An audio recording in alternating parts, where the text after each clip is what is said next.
Hello and welcome back to the Littlest PetCast. I am your host, James.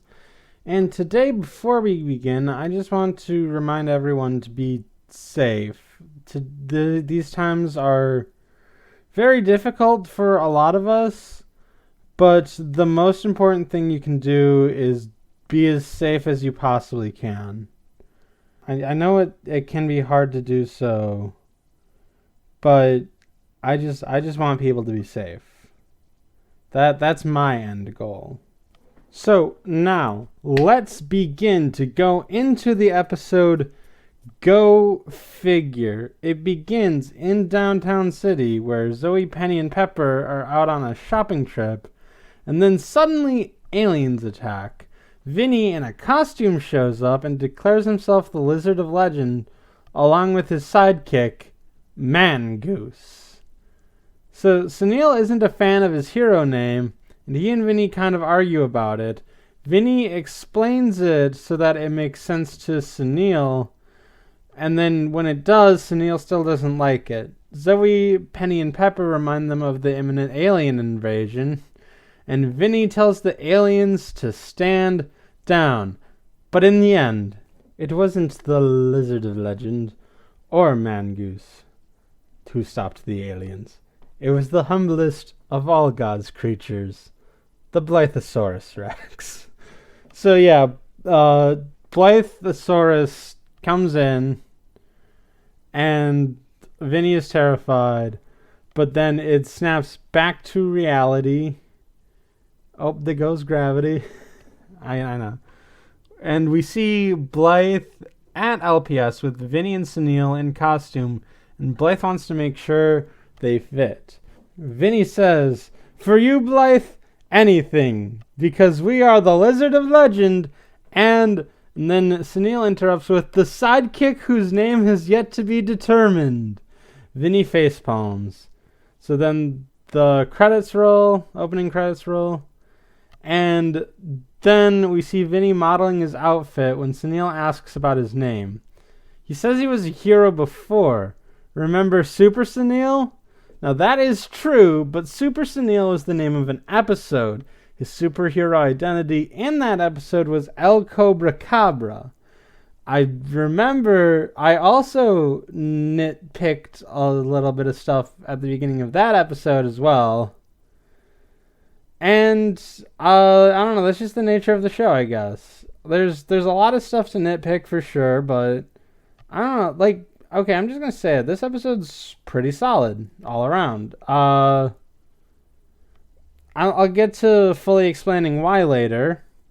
Well, after I explain all of the episode, but I mean that is a little bit of nitpick. If you're going to bring it up, at least check your sources.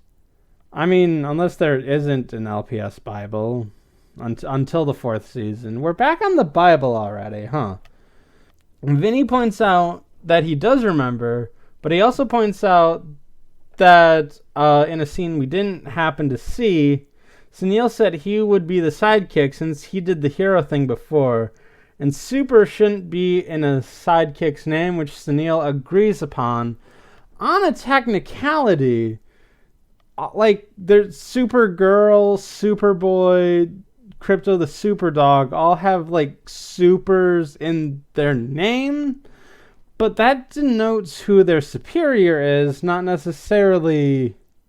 Well, I mean, it also denotes their power set, but I mean, I guess that's the exception that proves the rule, because like they do have super in the name, but it's more to denote who is their superior and their general power sets. Like you see that with like Aqualad or Kid Flash, or really the only one you don't see that with in terms of traditional comics is Robin.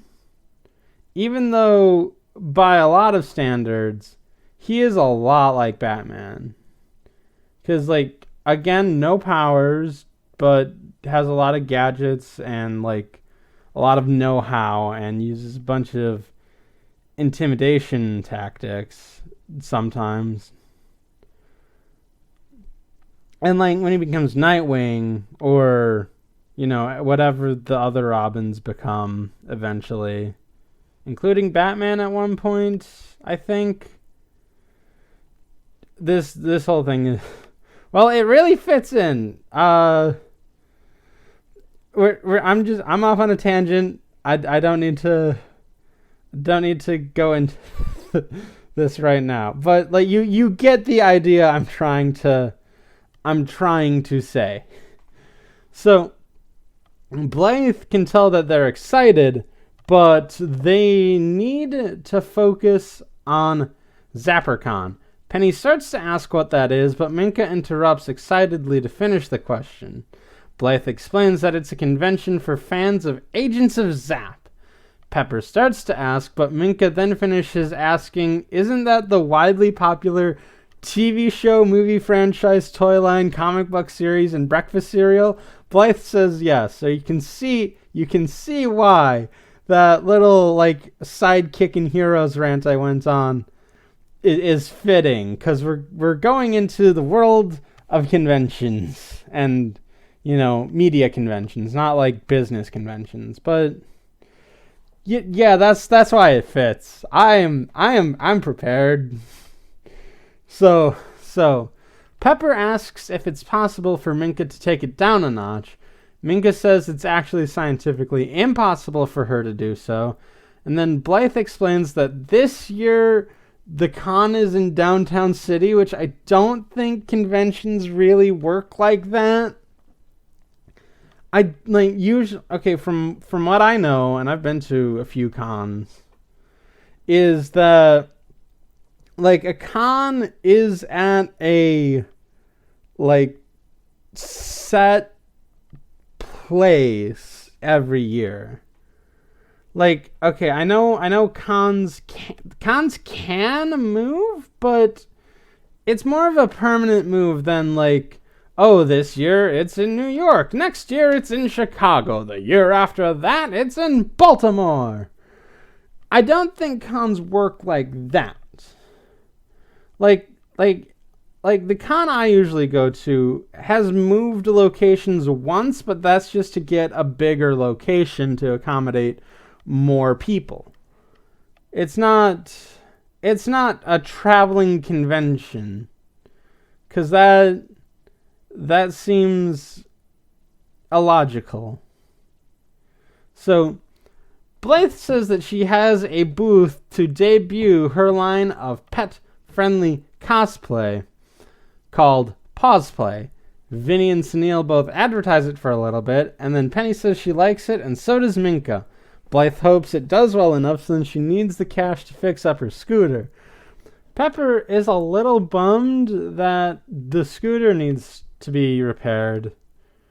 But my question is, couldn't that be written off as a business expense?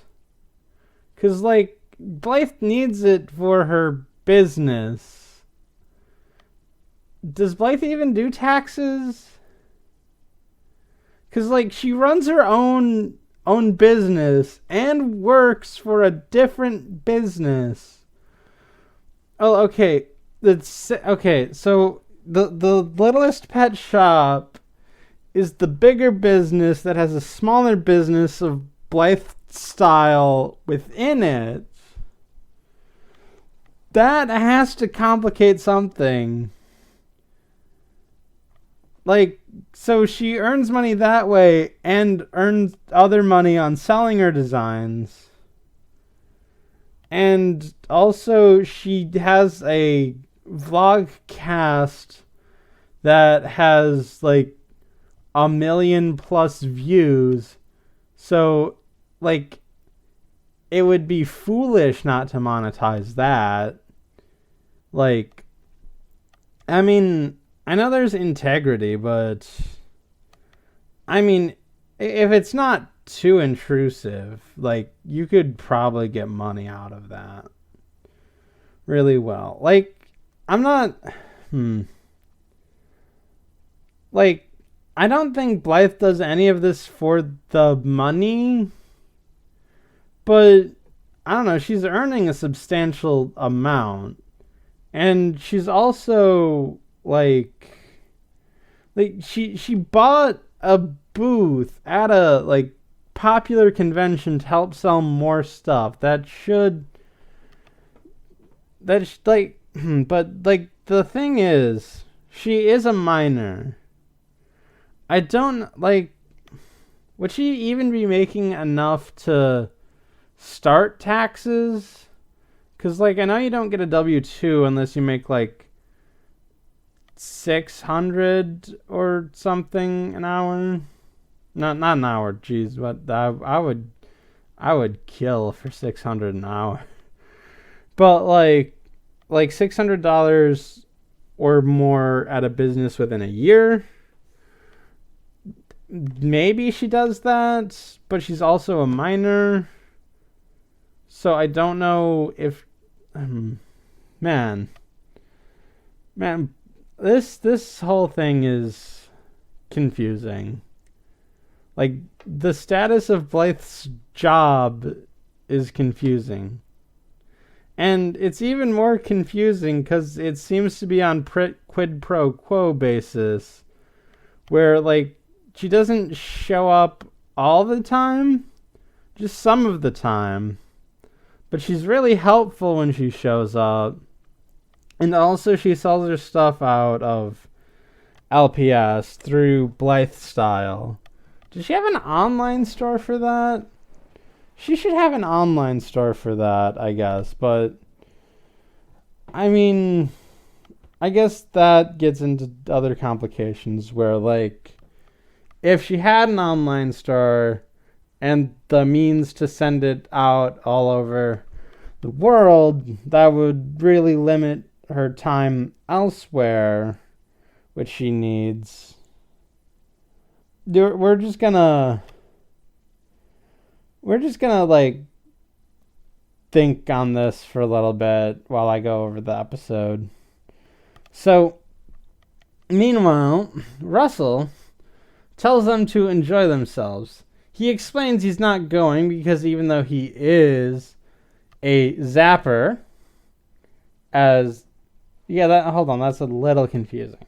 Because, zapper is the name that the fans use in terms of defining themselves as fans of Agents of Zap. But later it's also pointed out that zappers are what the heroes are called, which is peculiar. I have it in these notes. It's coming up right now. But okay, so he explains that he likes the show and is a zapper.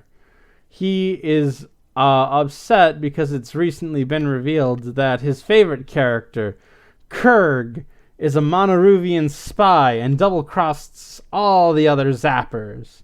That's where it's coming from. I kind of am jumping the gun a lot. I jumped the gun 3 times already. Twice you know about. One time, it's gonna come up. So, gun jumper James. So, Russell points out that the way Vinnie looks, he reminds him of one of his favorite zappers. This is confusing, because if fans are called zappers, and the characters are also called zappers, I get context is key, but there has to be a better way to do this. When we say there, context matters. But it's really confusing.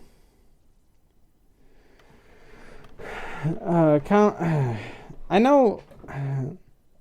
know context is important, and language is weird, but I don't know. This is a thing they brought upon themselves. This is something that they could have changed before. There and there is a too late scenario where I don't know, any attempt to introduce a change into that would be like, would not get off the ground fast enough for it to mean anything. This could have been like stopped at the source. So, whatever. We're gonna go. So he goes to get some evidence, but wouldn't Vinny know this if he's going to a Zapper con? Or is he just going because Blythe asked him to? And Blythe might be the actual fan? That's why she made the costume the way it is? That never really gets brought up in this episode on like who the con, who like, well, okay, it's Blythe's idea to go to the con because she has to like promote her business and do business. But other than that, like, does Blythe go because she wants to go? That part never gets mentioned or brought up or whatever. So then a grasshopper walks in, and we're back. Oh, we're back at good old casual racism station. Because, like, when he enters, there's, like, clearly an East Asian inspired music track playing behind him. And when Blythe says, "Did you mean to come in here?" he speaks with an accent. Like, an East Asian accent. It's not well defined beyond that. But he's also played by a white guy and refers to Blythe as Lotus Petal. And he's also a Zen Master and has come for some much needed relaxation, and his name is Master Hop. Again, I don't think any of this comes out of a place of vitriol. I just think it comes from a place of ignorance. And, like, it's worth pointing out either way. It's just a little weird. 'Cause, like, I don't know, there are so many, like, things. Like, I mean, one of my favorite quotes is, never assume, like, evil when, you can assume stupidity. So, basically, like, I mean, there is evil in the world, don't get me wrong. But a lot of, like, evil stuff, like, might not be evil, just ignorance. So, there's that. Like, there is definite evils in the world, but it's just, oh boy, I am not keeping my my time down whatsoever on this episode, because there's a lot. Speaking of a lot,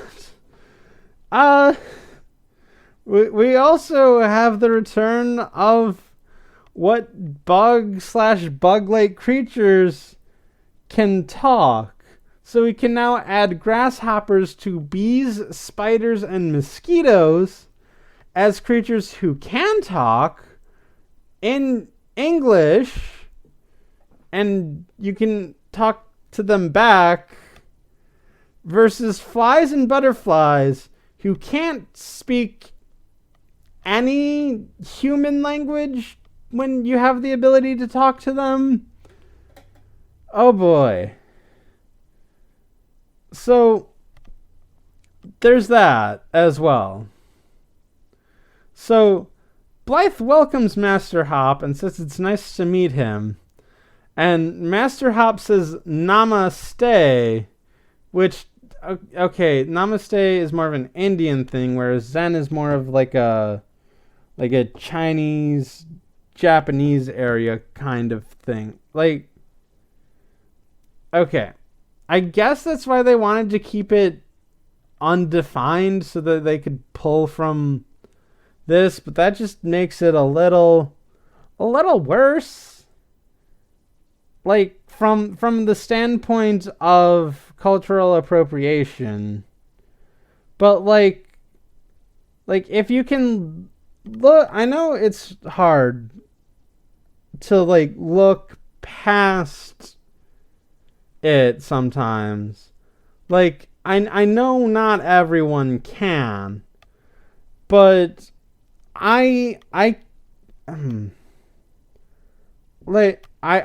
don't know if everyone should. I'm calling it out, but like I still enjoy it because I can look past it because I understand what they mean or what they want to do.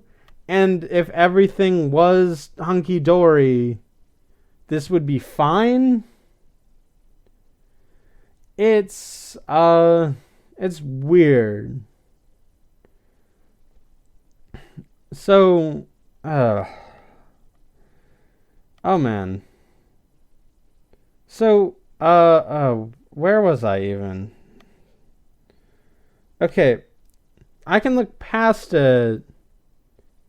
Like, oh yeah. No, the example I wanted to use was like I completely, like, if there was like some kids on the playground who were pretending to do kung fu and be Jackie Chan, like that's, I mean, it's like I can look past it because their heart is in the right place. They want to celebrate Jackie Chan and be like Jackie Chan, but I don't know. It's a really hard line to walk. So Master Hop enters a trance, and then Blythe says, "This guy's good." So Blythe is taking Vinnie and Sunil to the con on her scooter, but is having trouble due to her scooter being in such poor shape. Vinnie asks if Sunil is ready, and Sunil is upset because he still doesn't have a suitable name, even though he rejected the name Mangoose from it. That's his problem, I guess. But Vinnie tells him to zero in on something he's good at. Sunil thinks of something. He says he's good at finding deals. So, bargain hunter. Vinnie tells him to work on it some more. I kind of like it though, although I am kind of thinking of like, headhunter in a sense. Russell pulls a comic out and goes to show Vinnie. He can't find them, though, because they've already left. Russell decides to remember the good times before Kurg was a villain. Meanwhile, Minka is observing Master Hop. Pepper is impressed that she actually can take it down a notch. Minka explains that it's the Master. He inspires her. She wants to try and become focused and zen. Pepper asks if she knows what that is, and Minka explains it in a way she understands, and she wants to do it. Pepper tells her not to interrupt, but Minka insists she isn't. She then asks Master Hop to become focused, which disturbs him a little bit. He seems panicked about the whole thing. I would like to quickly point out that Minka tried this in OMG, the short, but it didn't take. But maybe Master Hop's mastery over it, that has her entranced, has flipped a switch in Minka where, this is something she'd like to actually try and see and stuff. So, anyway, the convention is in full swing, and from the outset, either Agents of Zap has a broad scope with a lot of world building and a bunch of unique or otherwise out-of-place characters, or this is treated as a general convention with Agents of Zap being at the forefront. Now, from my understanding of Agents of Zap, there is an outer space element to it, so there's a lot of space aliens, but there's also a lot of like costumes that like just seems out of place. I don't know. Maybe it is all agents of Zap and we don't.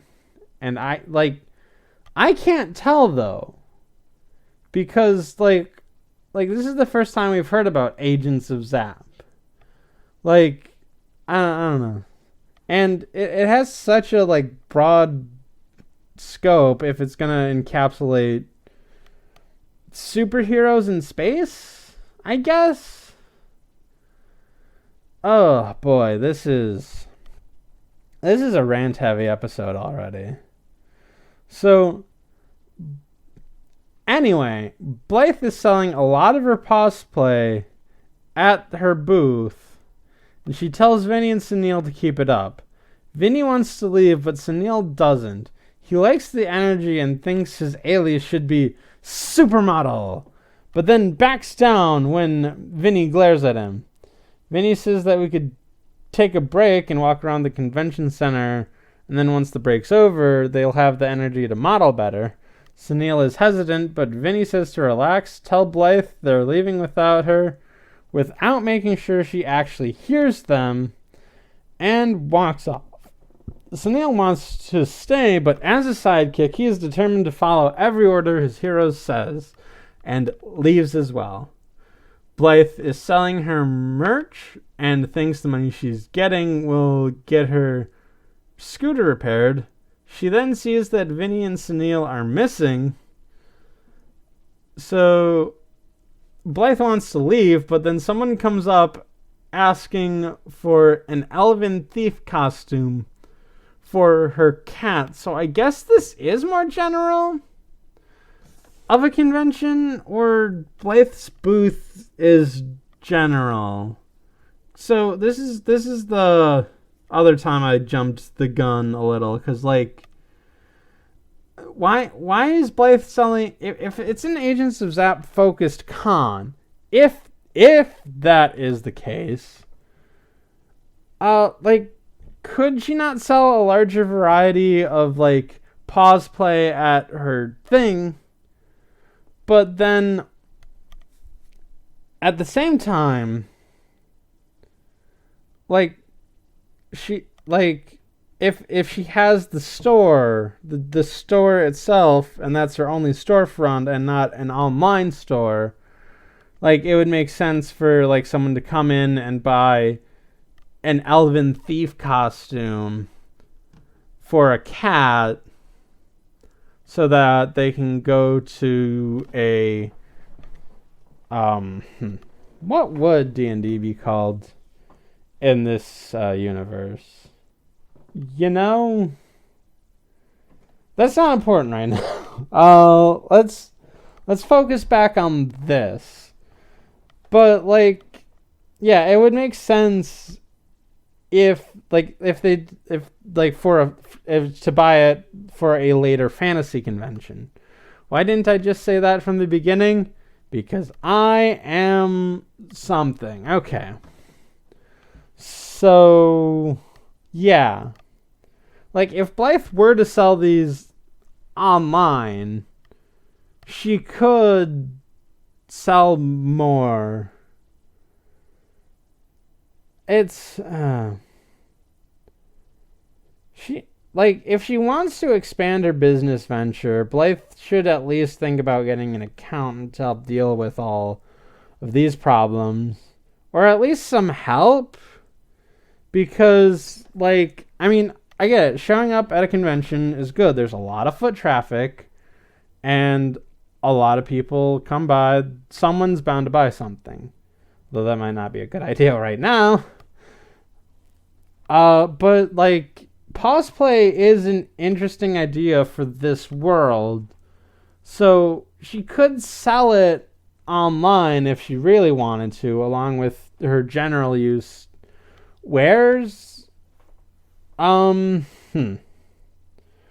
like, in Pump Up the Panda, like, Blythe has the website running a banner at the end saying that you can get it at Littlest Pet Shop instead of at the Blythe Style online store sponsored by Littlest Pet Shop. I mean, why is it not that? Well, okay. The other thing I did mention is time. Oh boy. So, like, if Blythe ran an online store, well, okay, but even then, like, if she ran an online store, she could, like, limit the amount of, like, commissions she can make, or the amount of things. Well, no, because, like, Blythe Style is a general store that you have to walk into to get stuff. Oh boy. Blythe's financial situation is a big old question mark. Oh boy.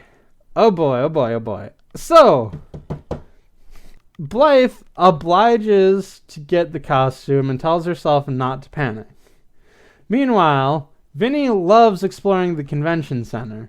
Sunil is leaving behind pieces of lint. When Vinnie asks why, he says so it's that they can find their way back to Blythe, and says that we've gotten lost before. Vinnie thinks that's a smart idea and asks where he's getting all of this from, and Sunil says he has an excess amount of belly button lint.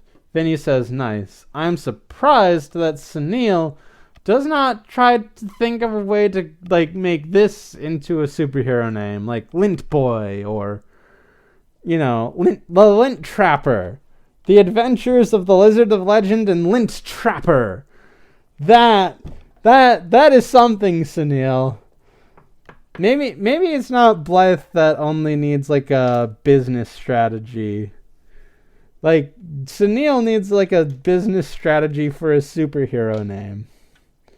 So, but either way, none of that matters, because the constant walking from the patrons and the general wind disturbs the trail of lint. So, at the pet shop, Master Hop is concentrating in a pose. Minka comes over and says she brought her own yogurt to help. Master Hop corrects her to yoga, and Minka's like, oh, it's yoga. See, I learned something. Teach me. Master Hop sees Russell concentrating really hard on his comic book and is amazed by it. Minka is confused. Master Hop goes over to Russell, and Russell introduces himself. Master Hop explains that he's never seen someone so focused before, and that he wishes to nurture this raw talent to become something fierce. Russell objects, and Master Hop is confused. Minka is sad about Master Hop not wanting to teach her, but it might be a part of laziness on Master Hop, because I get trying to shape raw talent, but at the same time, there's a student who's ready and willing, and he doesn't want to teach her because, you know, he disturbs her, or he thinks she might not be teachable. But, like, Snappy Closter did that with Penny, where, like she was at the bottom of the barrel, and he thinks he could get her to the top. But I guess these characters are different characters and focus on different things. So there's that. So, meanwhile, Vinnie and Sunil continue walking around. Vinnie says that this Agents of Zap stuff is interesting. And then Sunil spots something. A poster for the Zap character that looks like Vinnie that Russell mentioned. Baron Lizardowitz. Vinnie is enamored and says he looks like him, especially around the handsomeness. Sunil says that they should go back, and Vinnie agrees. He asks where to go, and Sunil points out the lint, but the last of the lint gets blown off, and they have no guide as to how to get back.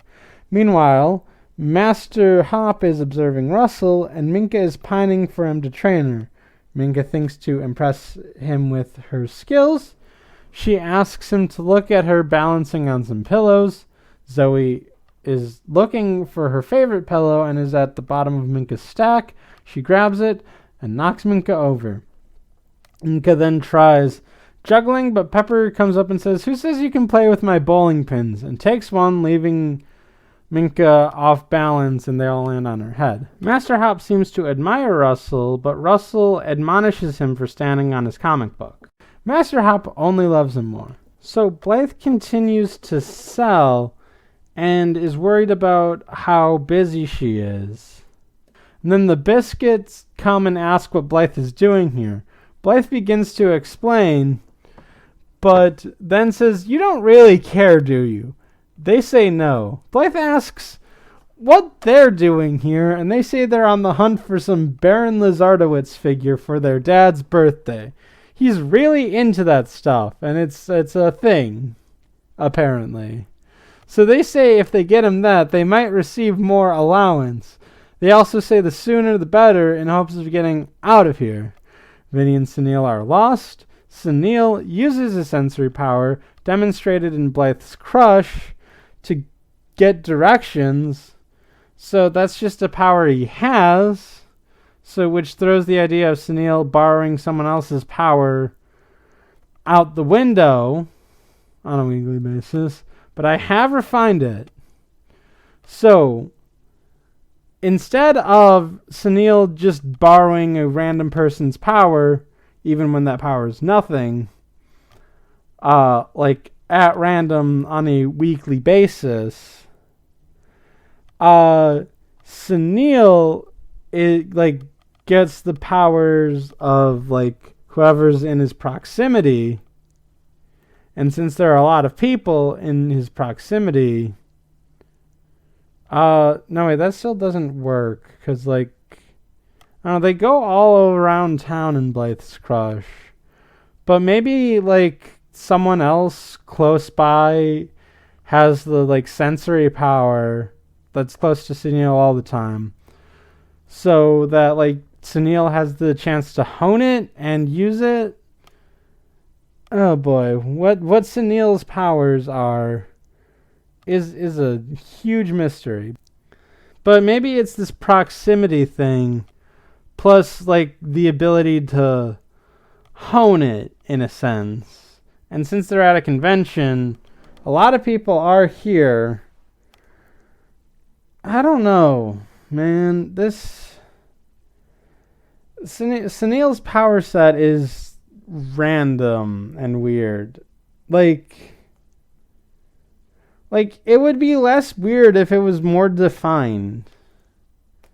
Like they don't use the like tracking ability or the literal teleportation ability he has often enough for it to constitute as just being that or a general sense of magic. And like maybe like if he's borrowed a power enough, he can just call upon it. Maybe that's it. So I don't know. So Sunil says that they can find Blythe by going that way and taking a left at the squid in the tiara. And Vinnie says that he should be bad sense of directions mongoose. Like sarcastically. Sunil defends himself. He points again, but knocks Vinnie out, which super strength is another ability he has previously used. I don't get Sunil's power. Sunil's power is another big question mark of the series. Anyway, Sunil goes to get help, but leaves Vinnie behind. And then the biscuits coming from Blythe's booth saying that squid in the tiara said they could find some Baron Lizardowitz stuff over here, but they don't see anything.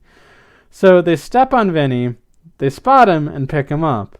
Someone dressed in a Zapper costume, which through context clues, I have identified where it looks like a superhero or otherwise other costume with like a lightning bolt on it. This one also has Vulcan ears for some reason. I guess it's space, but whatever. He comes up and asks about the figure they have, which is Vinnie. He says it's probably a collector's item and can be sold at auction for a lot. The biscuits, being greedy, agree to sell it at auction. So Sunil is looking for Blythe when he circles around and sees the biscuits holding Vinnie and laughing maniacally. He declares supervillains have Vinnie. Master Hop once again asks to train Russell, not wanting Russell's gift to be wasted. Russell rejects his offer again.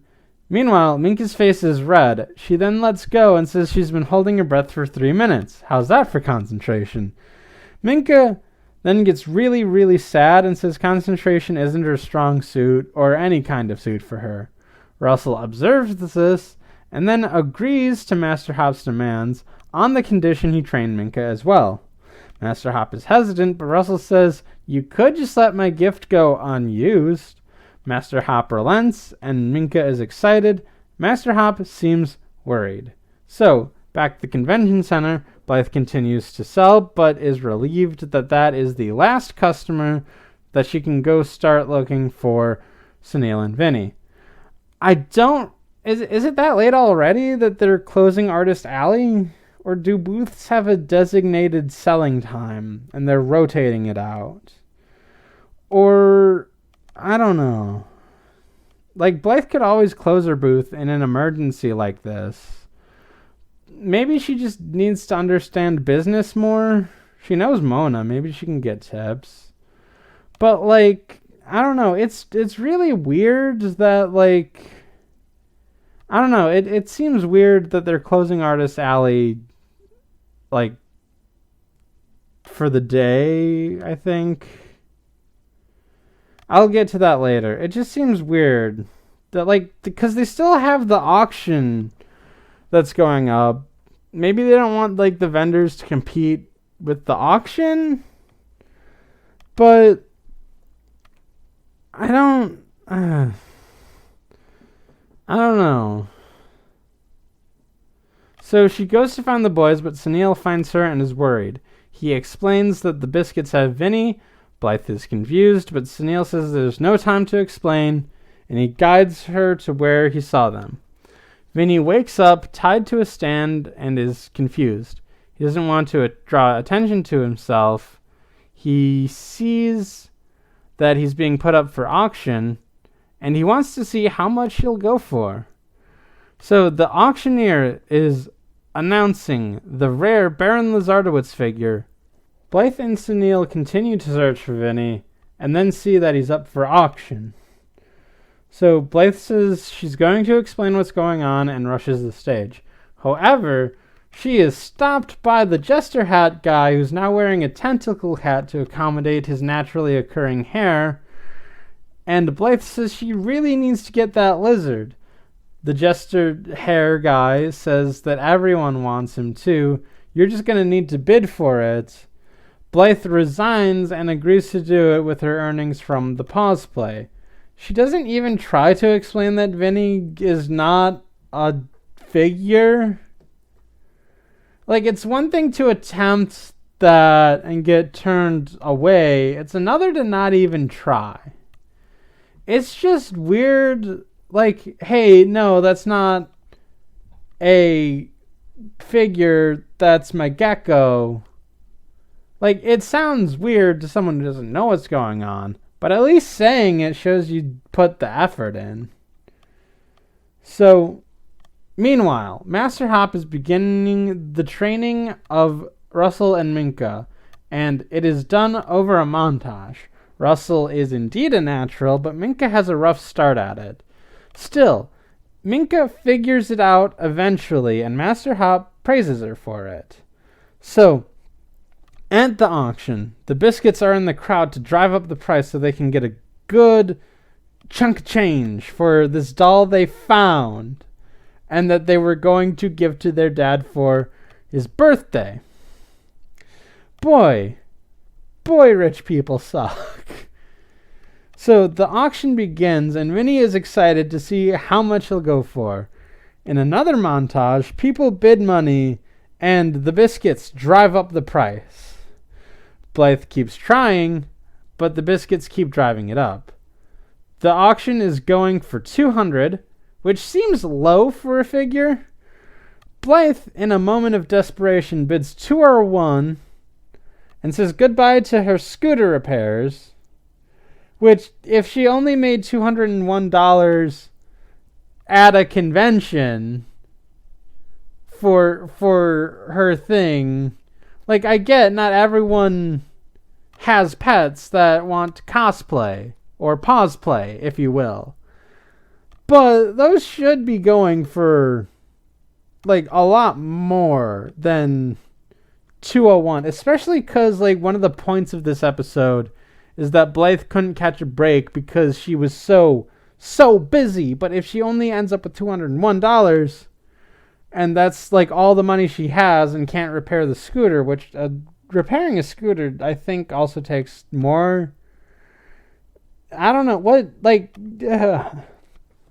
what universe is this where, like, I don't know, that just seems low by my standard. So it also seems low for this figure that is supposedly rare, because like at the end of the montage, it's just Blythe and the Biscuits bidding, and like people have like given up at like, would have had to have given up at like 100, which I don't think figures cost money. Like regular figures you can buy, like, can run up to like 100 or even like 300 if the figure is more complex. It just seems low all around. Is this what happens if we elected Al Gore? Does like the economy just like, you know, not take a nosedive where like things cost more, and instead things are just costing less and everything's great? Man, this Al Gore universe is really something else. So before the deal is made, Brittany ups it to 10,000 and everyone is shocked. Whitney chastises Brittany, saying we were only supposed to drive up the price, but Brittany says, I hate losing, and I got so into it. Vinny thinks he's worth that much, give or take a few thousand, but then gets worried about going home with the Biscuits. The auctioneer says that probably closes all deals and sells it to the two frowning young women in the back. Blythe says, isn't it ironic that we're surrounded by superheroes, because we could use one right now. Sunil agrees. He says he won't let his compadre suffer. He sneaks onto the stage, draws on Vinny with permanent marker, and then Vinny asks, what are you trying to do, devalue me? Sunil says, that's exactly what I'm doing. Once he's done, he throws the marker at the auctioneer and runs off. The auctioneer notices the marker and announces that this isn't in mint condition. Henceforth, he cancels his product from the auction. Blythe is relieved. The Biscuits asks if that means their bid is void. The auctioneer says yes. The Biscuits are also relieved, and then just give up on getting some actual Baron Lizardowitz merchandise and go with their backup present for their dad, which are bronze statues of themselves, and say that if he doesn't want it, we'll keep it. Okay, another thing, like, Brittany says is that they can't pay $10,000 for a statue, for a figure, but getting bronze statues sounds like it would be worth a lot more. Although, they're not getting it for their dad. So anyway, the auctioneer takes new bids. Blythe would buy that for $1, and does so. And Blythe is excited to get Vinny back and have enough money to fix her scooter. Like, really? Like, Blythe should have gotten more.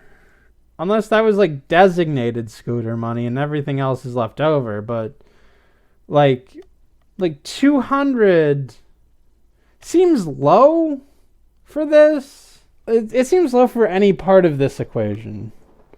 Like, it might be 200, like, plus whatever else. I don't know. This seems low. I think this entire world might need a business analyst or something. I don't know. This was a... So, Vinnie owes the success of this to his partner, Super Sunil. Sunil is excited to be promoted. Vinnie says he's earned it, and he's not a sidekick anymore. They discuss the semantics of this and leave. So I guess Artist Alley was closing for the day, or it was timed, or the nature of this con is confusing. Maybe it's just all like an afternoon length con of fan related stuff that can actually travel, which would explain all of the if it's a yearly con, which they say this year it's taking place in Downtown City, it should be like a 3-day con. So maybe Blythe only went on Sunday? I don't know. I guess that's to limit the amount she needs to make. And even then, she was busy. But that doesn't explain why it travels. If it's a short con that takes place, once a month in varying cities, I can understand, the travel and stuff. But... or even, once every 2 months. That would make a little more sense. But this seems like it's a yearly convention. And, even if Blythe only went for 1 day...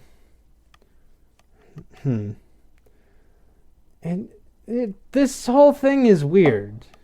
I didn't think I would have a lot to be, ranting about.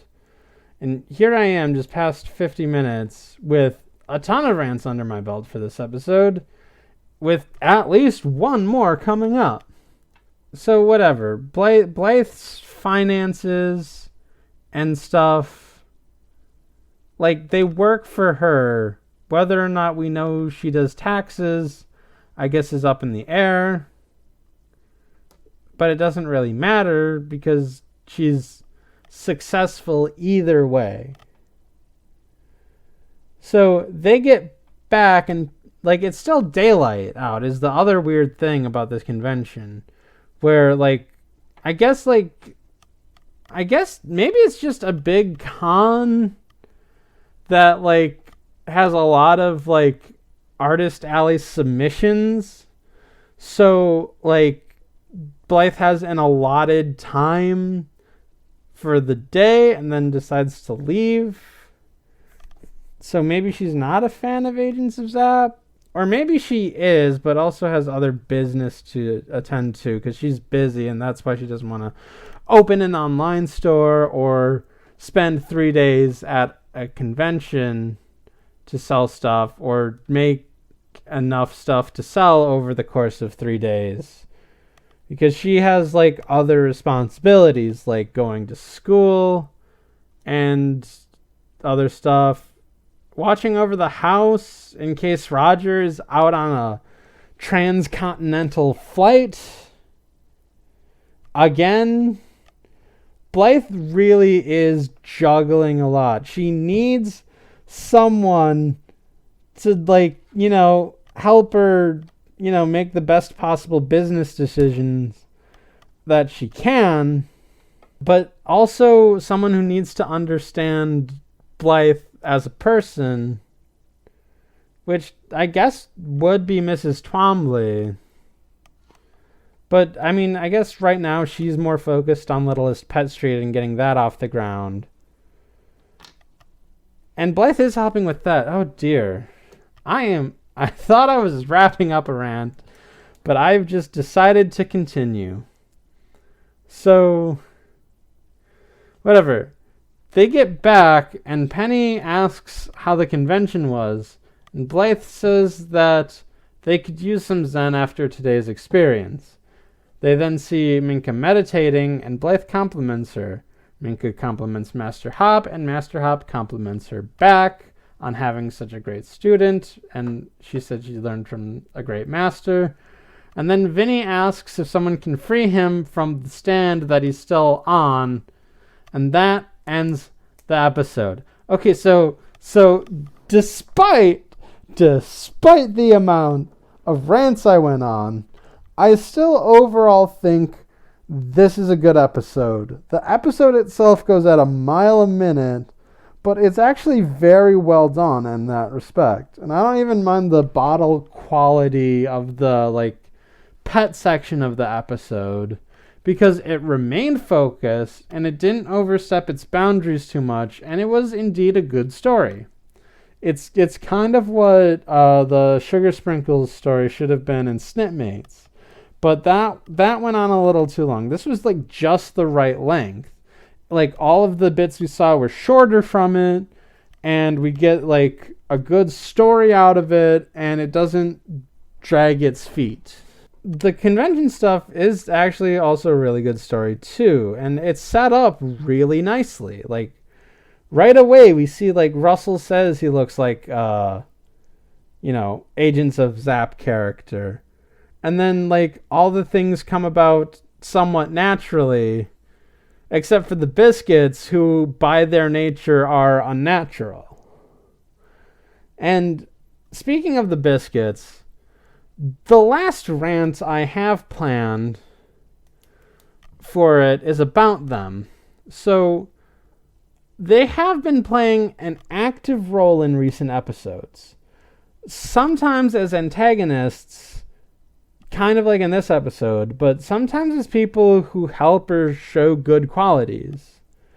In Snipmates, as I mentioned earlier, or even Steamed, where they show to be learning and actually kind of want the job due to positive reinforcement.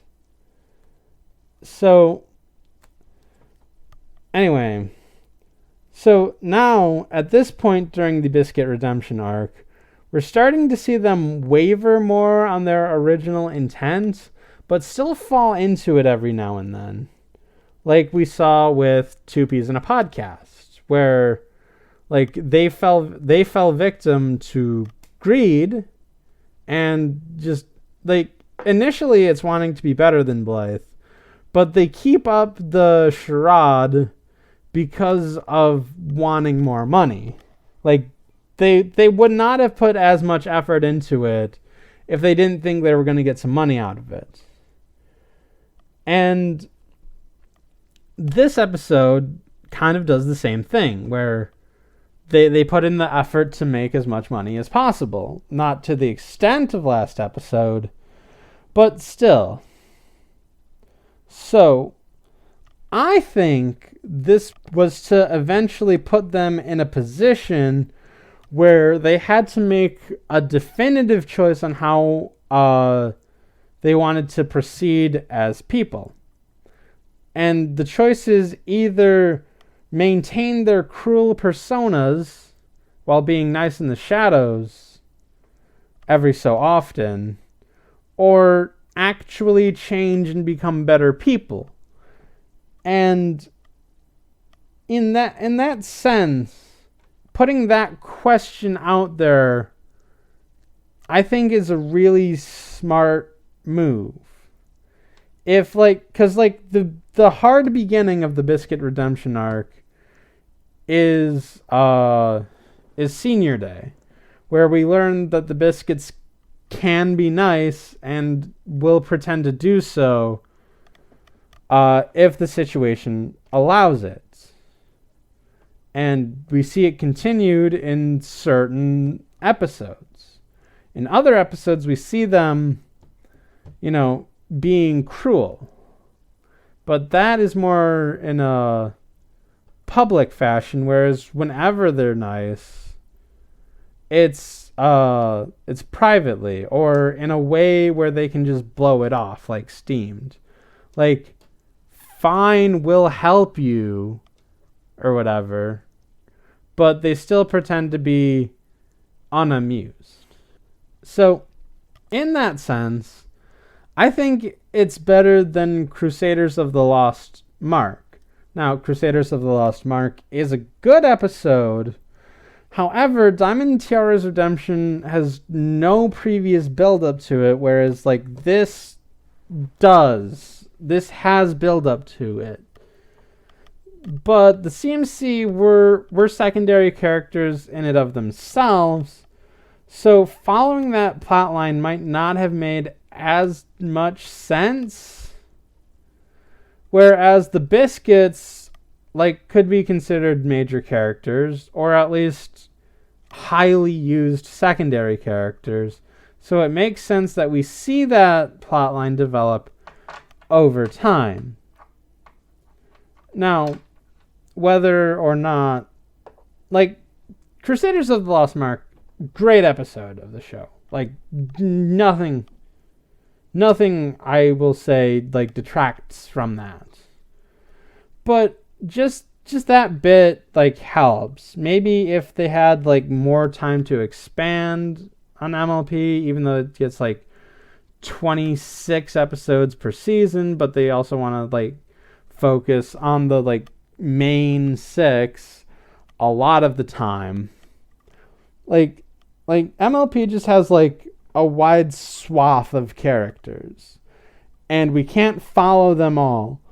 Like, Littlest Pet Shop has a good range of characters, and, like, we could see them more, but, like, the ones we see are pretty well defined for the most part.